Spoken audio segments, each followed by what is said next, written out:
UP निकाय चुनाव को लेकर के बड़ी खबर सामने आ रही है। सुप्रीम कोर्ट की ओर से यूपी निकाय चुनाव को कराने की इजाजत दे दी गई है। आपको बताएं कि सुप्रीम कोर्ट की ओर से ओबीसी आरक्षण के साथ निकाय चुनाव कराने की इजाजत दे दी है और सुप्रीम कोर्ट ने ओबीसी आयोग की रिपोर्ट को भी स्वीकार कर लिया है। सुप्रीम कोर्ट की ओर से सरकार को कहा गया कि जल्द से जल्द नोटिफिकेशन जारी की जाए। यूपी सरकार ने कहा कि अगर कोर्ट इजाजत देता है तो 2 दिन के भीतर हम रिपोर्ट जारी कर सकते हैं। इसी के साथ साथ होने वाले चुनावों को लेकर के सॉलिसिटर जनरल तुषार मेहता ने कहा कि 2022 में आयोग का गठन किया गया था और 2023 में अपनी रिपोर्ट रखी गई थी।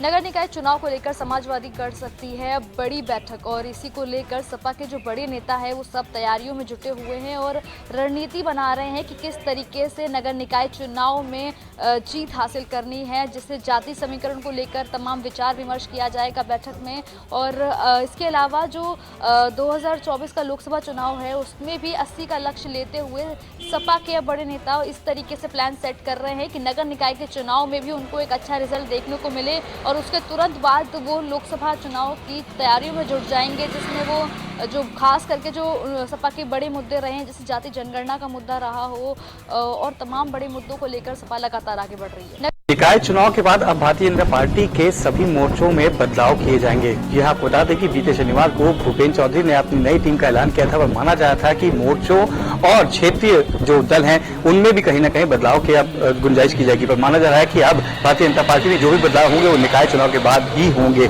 माना जा रहा है कि 98 संगठनात्मक जो पद हैं उनमें कहीं न कहीं बदलाव के संकेत दिए गए हैं, जिसमें से माना जा रहा है कि क्षेत्रीय और मोर्चों में कम से कम 30% लोग हैं जिनको बदलाव किए जाएंगे।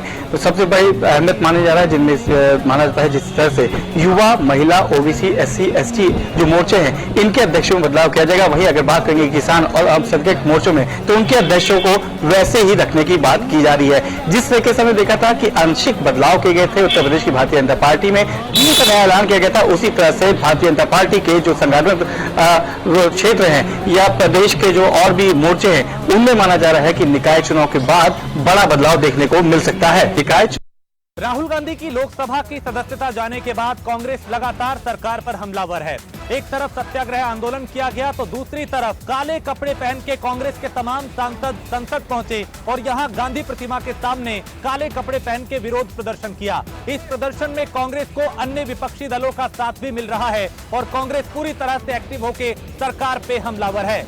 मल्लिकार्जुन खड़गे ने कहा कि ये जबान बंद कराने की कोशिश है जो हम नहीं होने देंगे। उन्होंने कहा कि सरकार को घेरने का हम काम करेंगे और ये राहुल गांधी के खिलाफ साजिश की गई है क्योंकि सरकार उनके भाषण से डरती है। दरअसल कांग्रेस को अब अन्य विपक्षी दलों का साथ भी इस मामले पे मिल रहा है। राहुल गांधी चूंकि मानहानि मामले में दोषी करार दिए गए थे और 2 साल की सजा मिलने के बाद उनकी सदस्यता को रद्द किया गया था और इसी मुद्दे को आधार बना के कांग्रेस लगातार सरकार पर हमलावर है।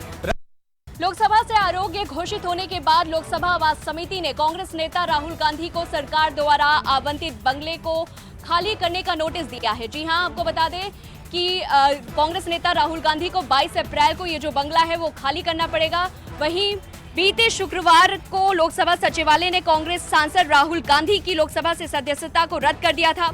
राहुल गांधी केरल के वायनाड से सांसद थे। दरअसल कांग्रेस नेता राहुल गांधी को सूरत कोर्ट ने मोदी सरनेम केस के मानहानि के 4 साल पुराने मामले में 2 साल की सजा सुनाई थी।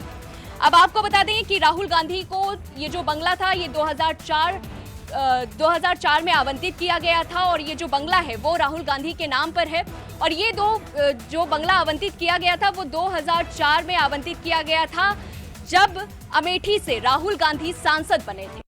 देश के साथ ही प्रदेश में कोरोना के बढ़ते मामलों को देखते हुए उत्तर प्रदेश सरकार चौकन्नी हो गई है, जिसको लेकर मुख्यमंत्री योगी आदित्यनाथ ने टीम 9 के अफसरों के साथ बैठक की, जिसमें उत्तर प्रदेश के डिप्टी सीएम ब्रजेश पाठक, साथ ही साथ मुख्य सचिव दुर्गा शंकर मिश्रा, उत्तर प्रदेश के डीजीपी डीएस चौहान, साथ ही साथ उत्तर प्रदेश के एडीजी एलओ प्रशांत कुमार, साथ ही साथ उत्तर प्रदेश के chairman UPPCL M Devraj, Uttar Pradesh प्रमुख सचिव स्वास्थ्य, प्रमुख सचिव चिकित्सा शिक्षा, साथ ही साथ प्रमुख सचिव गृह, प्रमुख सचिव मुख्यमंत्री समेत सभी वो आला मौजूद रहे जो कहीं न कहीं उत्तर प्रदेश के महत्वपूर्ण अफसर हैं। हालांकि इस दौरान मुख्यमंत्री योगी आदित्यनाथ ने पूरे प्रदेश भर में कोरोना स्थितियों का समीक्षा की, उनका फीडबैक लिया, जिसके बाद आगे का मुख्यमंत्री ने दिशा निर्देश भी दिया। खास तौर पर प्रदेश के सभी अस्पतालों में बेडों की संख्या आरक्षित करने, टेस्टिंग को बढ़ाने, जो लोग संक्रमित मिले हैं उनके टच में आए लोगों को भी क्वारंटीन करने और हर वो जरूरी एहतियात बरतने, लोगों को जागरूक करने के निर्देश मुख्यमंत्री की तरफ से जारी किए गए हैं। सीधे तौर पर उत्तर प्रदेश सरकार कोशिश कर रही है कि जब उत्तर प्रदेश सरकार की तरफ से प्रयास के बाद कोरोना के सभी मामलों पर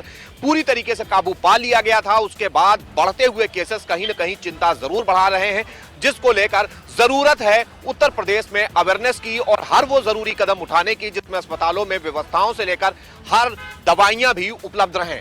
देश ज्ञानवापी मुद्दे पे आज 4 अलग अलग मामलों की सुनवाई होनी थी। इन सुनवाई को 2 अलग अलग कोर्ट में करना था। एक फास्ट ट्रैक का कोर्ट था, जबकि दूसरा जिला जज का न्यायालय था। जिला जज के न्यायालय में 2 मुकदमे थे। एक मुकदमा सारे मुकदमों को क्लब करने की थी।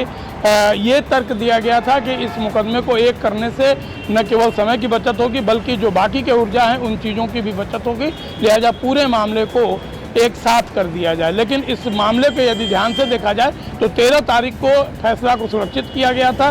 13 तारीख के बाद 20 मार्च, 20 मार्च के बाद 22 मार्च, 22 मार्च के बाद आज की तिथि और आज से एक बार फिर से फैसला टालते हुए इसे अप्रैल महीने के 11 तारीख को मुकर्रर की गई है। अब देखने की बात होगी कि जिला जज इस पर क्या फैसला देते हैं। लेकिन बाकी 3 केसों की बात करें तो बाकी 3 केसों में भी अलग अलग तारीख दी गई है और आगे की कार्रवाई की इंतजार होगी। अब समझना ये होगा कि ज्ञानवापी में कुल 7 मुकदमे चल रहे हैं जो महत्वपूर्ण है, जो खास हैं। इन 7 मुकदमों की अलग अलग फैसला आना है।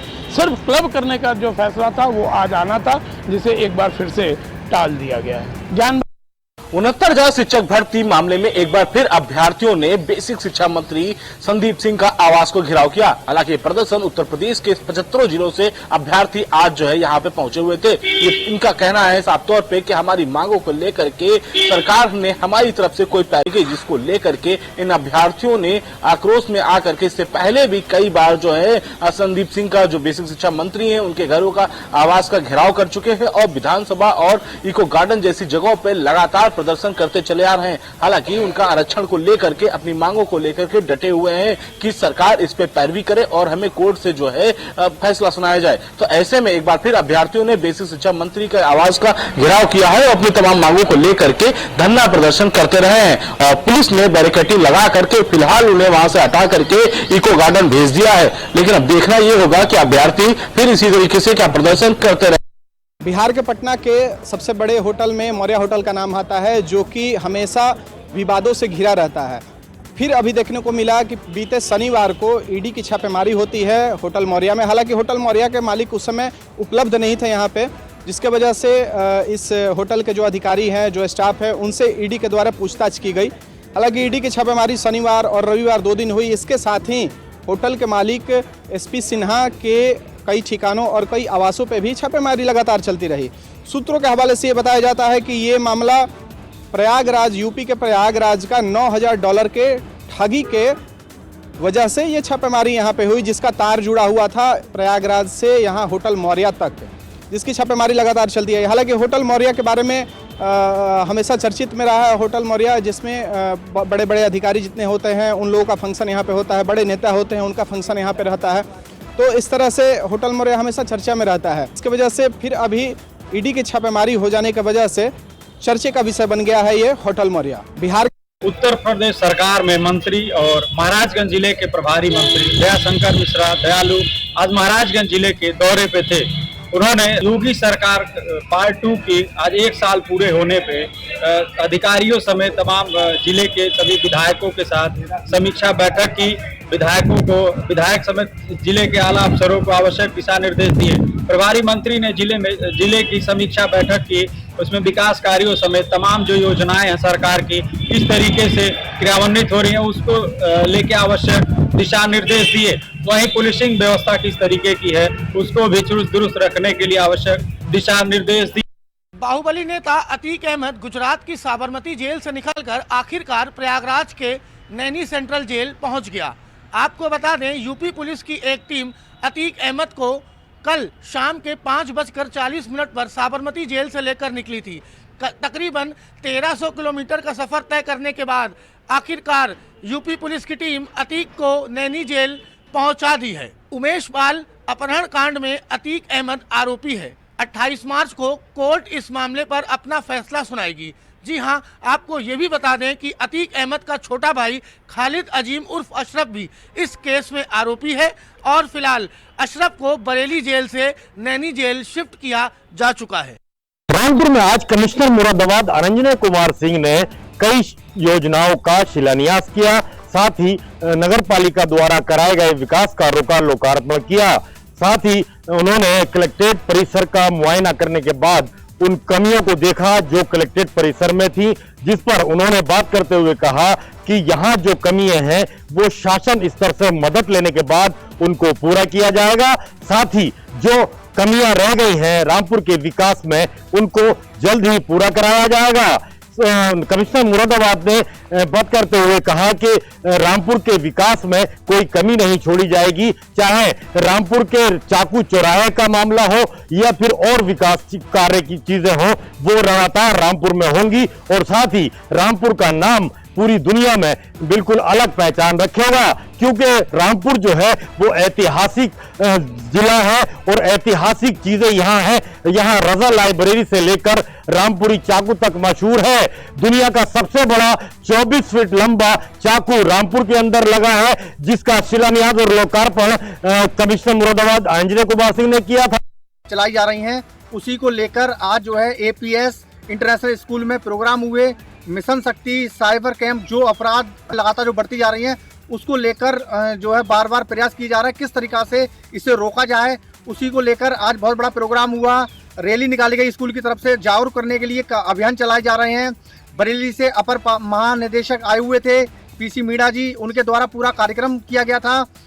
APS इंटरनेशनल स्कूल है उजानी पे, वहाँ सारे कार्यक्रम हुए जिसमें जो है वरिष्ठ पुलिस अधीक्षक डॉक्टर OP सिंह वो भी उपस्थित हुए।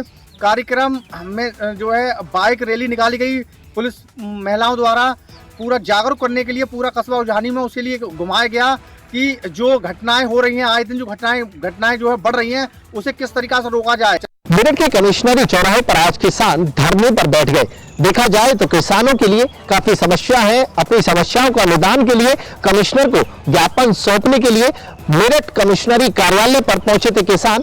आसपास के किसान इकट्ठा होकर मासिक बैठक करते हैं और उसके बाद जो समस्या है उनका निष्कर्ष निकालने के बाद ज्ञापन कमिश्नर को सौंपने के लिए हर महीना जाते हैं। लेकिन आज किसानों को बाहर रोक दिया गया, मेन गेट पर ताला लगा दिया गया, जिसके चलते किसान नाराज होकर धरने पर बैठने के लिए मजबूर हो गए कि लगातार ओलेबाजी और बारिश से किसानों को काफी नुकसान हुआ है। मुख्यमंत्री का कहना है कि जो किसान है, जो उनका नुकसान हुआ है, प्रशासनिक अधिकारी खेतों में जाकर जायजा लें और साथ ही किसानों को मुआवजा उपलब्ध कराएं। लेकिन उसी के बीच किसान खुद प्रशासनिक अधिकारी और कमिश्नर कार्यालय पहुंचकर कमिश्नर को ज्ञापन देने के लिए पहुंचे थे। इसी के बीच किसानों को कमिश्नर से नहीं मिलने दिया, किसान जमकर हंगामा किया, साथ ही रोडों पर बैठकर खूब नारेबाजी हुई। उसके बाद किसान ने कहा कि जब तक कमिश्नर से नहीं मिला जाता हम 13 महीना दिल्ली का अनुभव लिए बैठे हैं और हम यहाँ 13 साल बैठने के लिए तैयार हैं। जब तक हमारा ज्ञापन नहीं लिया जाएगा किसान उठने के लिए मजबूर नहीं होंगे। किसानों ने साफ तौर पर कहा कि भारी पुलिस फोर्स बेशक तैनात है, हमको खदेड़ दिया जाए,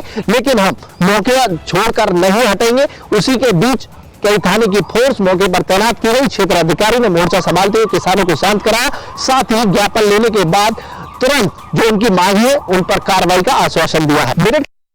जहां सरकार भ्रष्टाचार को कम करने का प्रयास कर रही है, वहीं शिक्षा विभाग में स्कूलों के ऑडिट के नाम से जमकर वसूली हो रही है।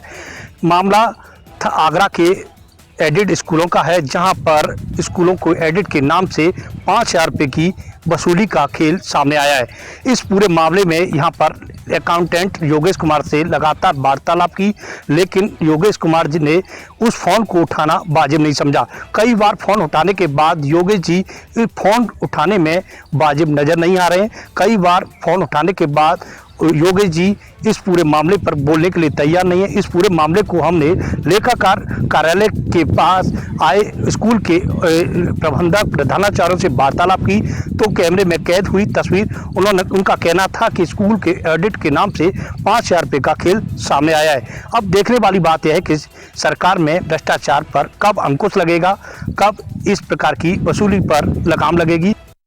कुशीनगर पुलिस ने एक महाविद्यालय के खिलाफ धोखाधड़ी सहित जान से मारने की धमकी के मामले में मुकदमा पंजीकृत कर आज उसके प्रबंधक और महामंत्री को जेल भेजने की कार्रवाई कर रही है। पूरा मामला हाटा कोतवाली के हाटा कस्बा स्थित श्रीनाथ संस्कृत महाविद्यालय का है, जहां पर एक व्यक्ति के द्वारा यह आरोप लगाया गया है कि वहां के प्रबंधक और महामंत्री के द्वारा विगत वर्ष 4 लाख से ऊपर रुपया दिया गया था और यह रुपया महाविद्यालय में एक रूम देने के मामले में लिया गया था, लेकिन उस व्यक्ति को रूम के बजाय उसे हवाली भी किया जा रहा था, जिसको देखते हुए हाटा कोतवाली थाने में उस व्यक्ति के द्वारा यह तहरीर दिया गया कि हमें जान से मारने की धमकी मिल रही है, साथ ही मैंने जो पैसा दिया था वह पैसा भी हमें वापस नहीं किया जा रहा है। इस पर पुलिस ने मामले को जांच करते हुए विद्यालय के प्रबंधक और महामंत्री के खिलाफ धोखाधड़ी और जान से मारने की धमकी के मामले में मुकदमा पंजीकृत कर आज जेल।